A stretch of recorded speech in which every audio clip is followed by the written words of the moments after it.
Hello, good morning, সুপ্রভাত, জয় যিশু। Breaking good নিউজে আপনাদের সকলকে বিগ ওয়েলকাম জানাই। আজ আমরা প্রভুর বাক্য থেকে নতুন কিছু শিখতে যাচ্ছি। তাই এই চ্যানেলে যদি প্রথমবার এসে থাকেন বা নতুন এসে থাকেন, তাহলে এই চ্যানেলটি সাবস্ক্রাইব করুন, যেন প্রভুর বাক্য এবং যিশু খ্রিস্টের সম্বন্ধে নানান কথা এবং ভিডিও আপলোডের সমস্ত রকমের নোটিফিকেশন সবার আগে আপনি পেয়ে যান। তার আগে বলি, যদি এই তথ্য বা ভিডিও থেকে কোনো রকম আপনার মনে আঘাত লাগে বা বিশ্বাসে আঘাত লাগে, তাহলে না দেখার জন্য অনুরোধ করব। কারণ আপনার মনে আঘাত দেওয়া আমাদের উদ্দেশ্য নয়, কিন্তু প্রভুর সত্য বাক্য মানুষের কাছে তুলে ধরা, এটাই আমাদের একমাত্র উদ্দেশ্য। তাই অন্যান্য বিষয়ে না গিয়ে চলুন সরাসরি আজকের বিষয়ে যাওয়া যাক, শুরু করা যাক। আজ যে বিষয় নিয়ে আমরা শিখব সেটা হলো ক্রুশ। শাস্ত্র পাঠ যেটা নেওয়া হয়েছে পবিত্র শাস্ত্র বাইবেল থেকে, প্রথম করিন্থীয় তার 1 অধ্যায় 18 পদ। সেখানে এরূপ লেখা রয়েছে, কারণ সেই ক্রুশের কথা যাহারা বিনাশ পাইতেছে তাহাদের কাছে মূর্খতা, কিন্তু পরিত্রাণ পাইতেছি যে আমরা, আমাদের কাছে তাহা ঈশ্বরের পরাক্রম স্বরূপ।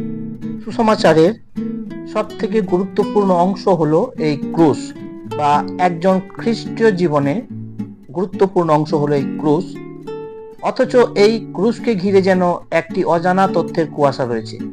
আমরা যদি সঠিকভাবে না বুঝতে পারি যে সেখানে কি ঘটেছিল, তবে আমরা জানতে পারবো না ঈশ্বরকে অথবা বিশ্বাসী হওয়ার প্রকৃত অর্থ কি। সুসমাচারের পেছনে ক্রুশই হলো মূল শক্তি। এই ক্রুশ ছাড়া মানুষের জীবন পরিবর্তন করার ক্ষেত্রে সুসমাচার নিতান্তই শক্তিহীন হয়ে পড়ে। আজকাল বেশ কিছু আত্মিক আন্দোলনের ঢেউ উঠেছে, যেখানে ভ্রান্তভাবে পরিচালনা করার মতো এমন কিছু শব্দ বা ভাষা ব্যবহার করা হয় যা বাইবেলের মতো। তারা আত্মায় পরিপূর্ণ হওয়ার কথা বলে, নূতন জন্মের কথা বলে। সেই জন্ম হবে মানুষের অন্তরে, আত্মপ্রকাশের এবং পরিচালনায়।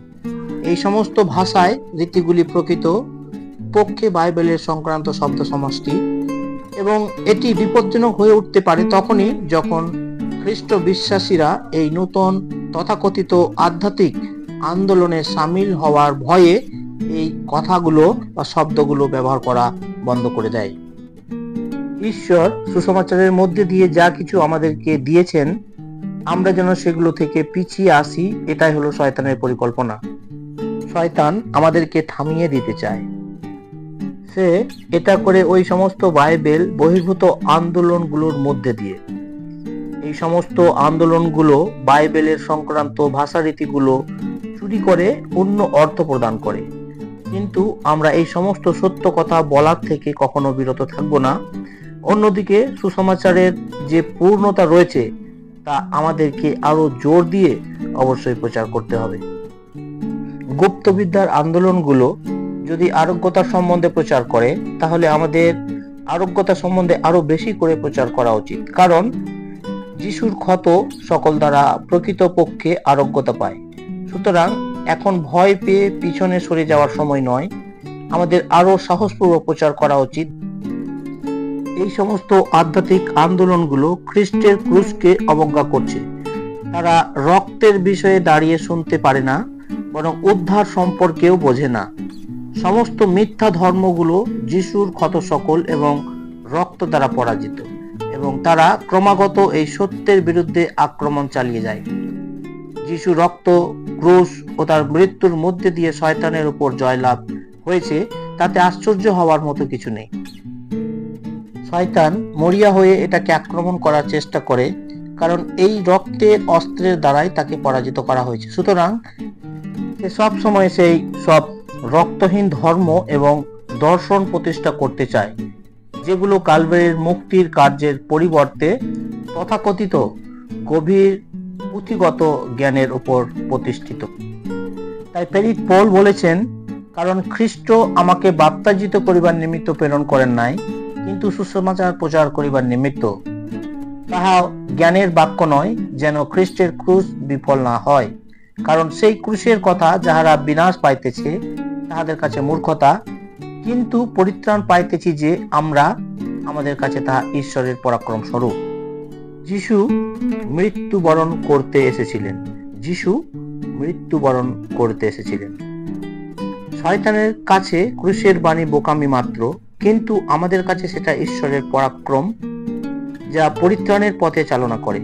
এমনকি পৌল যখন তিনি করিন্থীয়দের কাছে এসেছিলেন, তিনি বলেছিলেন যে, কেননা আমি মনে স্থির করিয়াছিলাম তোমাদের মধ্যে আর কিছুই জানিব না, কেবল যীশু খ্রিস্টকে এবং তাহাকে ক্রুশে হত বলিয়াই জানিব। ক্রুশে প্রকৃতপক্ষে কি ঘটেছিল, এটি কেন এত পরাক্রমী? একজন সাধারণ ব্যক্তির কাছে তিনি ছিলেন একজন যিহুদি শিক্ষক মাত্র, যাকে রাজদ্রোহিতা, ভুল শিক্ষা এবং আলোড়ন সৃষ্টির অভিযোগে অভিযুক্ত করা হয়েছিল, এবং একজন দোষী সাব্যস্ত আসামির মতো তার মৃত্যু ঘটেছিল। যিশুকে ক্রুশে দেওয়ার আগে বহু মানুষকে একইভাবে ক্রুশবিদ্ধ করা হয়েছিল। সাধারণ ইতিহাসবিদদের কাছে তিনি বহু মানুষের মধ্যে একজন হিসেবে বিবেচিত হন, কিন্তু ঈশ্বরের কাছে তিনি সম্পূর্ণ পৃথক বা আলাদা। যিশু পৃথিবীতে বলির মেষশাবক রূপে এই পৃথিবীতে এসেছিলেন। তার সম্পর্কে যোহন বাপ্তাজিত বলেছিলেন, ওই দেখো ঈশ্বরের মেষশাবক, যিনি জগতের পাপভার লইয়া যান। যোহন 1:29 স্বেচ্ছায় যিশু মৃত্যুবরণ করতে এসেছিলেন। তিনি পবিত্র আত্মার দ্বারা গর্ভজাত হয়েছিলেন এবং কুমারী মরিয়মের গর্ভেই তার জন্ম হয়েছিল। তিনি ছিলেন 100% ঈশ্বর ও 100% মানুষ। তিনি ঈশ্বর পুত্র ও মনুষ্য পুত্র উভয়ই ছিলেন। কপতের মতো পবিত্র আত্মা তাহার উপরে নেমে এসেছিল। ফলত নাসরিতীয় যিশুর কথা কিরূপে ঈশ্বর তাহাকে পবিত্র আত্মাতে ও পরাক্রমে অভিষেক করিয়াছিলেন। তিনি হিতকার্য করিয়া বেড়াইতেন এবং দিয়াবল কর্তৃত্ব পীড়িত সকল লোককে সুস্থ করিতেন, কারণ ঈশ্বর তাহার সহবর্তী ছিলেন ও আশ্চর্য কার্য সকল করতেন। ঈশ্বরের পুত্র হিসেবে তিনি মানুষকে দেখিয়েছেন কে প্রকৃত ঈশ্বর, তিনি কত মঙ্গলময় এবং কি তার ইচ্ছা। যখন মানুষ যীশু খ্রিস্টকে দেখলেন এবং মানুষের জন্য যা করেছেন, সে সমস্ত দেখে তারা ঈশ্বরকে তার মধ্যে দিয়ে দেখতে পেলেন। যিশু ঈশ্বর পুত্র ছিলেন। যখন মানুষ তার কাছে গেল, তার কথা যখন শুনলো, তখন তারা বুঝতে পারলো যে একজন মানুষ প্রকৃত কেমন হওয়া উচিত। সমস্ত মানব জাতির জন্য ঈশ্বরের যে ইচ্ছা বা অভিপ্রায় তা লক্ষ্য করলো। যাই হোক, যিশু শুধুমাত্র মানুষের মধ্যে বসবাস করতে, ভালো কাজ করতে এবং দৃষ্টান্তমূলক জীবনযাপন করতে আসেননি, বরং তিনি মানুষের জন্য মৃত্যুবরণ করতে এসেছিলেন। মানুষ ঈশ্বরকে পরিত্যাগ করেছে এবং পাপে পতিত হইয়াছে, যা রোমীয় 3:23 পায়। পাপের মধ্যে দিয়ে জগতের মৃত্যু প্রবেশ করেছে, যা রোমীয় 6:23 পায়, এবং তার বিদ্রোহের কারণে ঈশ্বরের সঙ্গে মানুষের যে ঘনিষ্ঠ সম্পর্ক ছিল তা সে হারিয়ে ফেলেছে। প্রথমত, মানুষের আত্মিকভাবে মৃত্যু হয়েছে, তারপর শারীরিকভাবে মৃত্যু হয়েছে এবং অনন্তকালীন ভাবে ঈশ্বরকে ত্যাগ করে ঈশ্বর থেকে মানুষ আলাদা হয়ে গিয়েছে। এবং পাপ প্রকৃতির মাধ্যমে শত্রুতা, নিঃসঙ্গতা, মিথ্যাচার, বিরুদ্ধাচরণ, অসুস্থতা এবং দরিদ্রতা মানুষের দৈনন্দিন জীবনে নেমে এসেছে।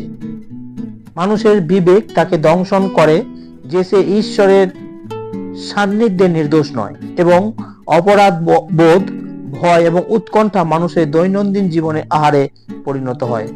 পাপের দ্বারা সে আষ্টে পৃষ্ঠে বাধা পড়ে এবং এই জগতে যে শাসক ও রাজা, সেই দিয়াবলের কাছে সে কৃতদাস হয়ে যায়। মানুষের পক্ষে সেই দাসত্বের বন্ধন ছিন্ন করে আসা প্রায় অসম্ভব হয়ে পড়ে। এই ছিল আজকের সংক্ষিপ্ত কিছু প্রভুর বাক্য। ক্রুশ সম্বন্ধীয় যদিও সব কথা আজ আলোচনা করা সম্ভব হয়নি, আমরা পার্ট 2-তে আরো মূল্যবান গুরুত্বপূর্ণ কিছু কথা নিয়ে আমরা আলোচনা করব।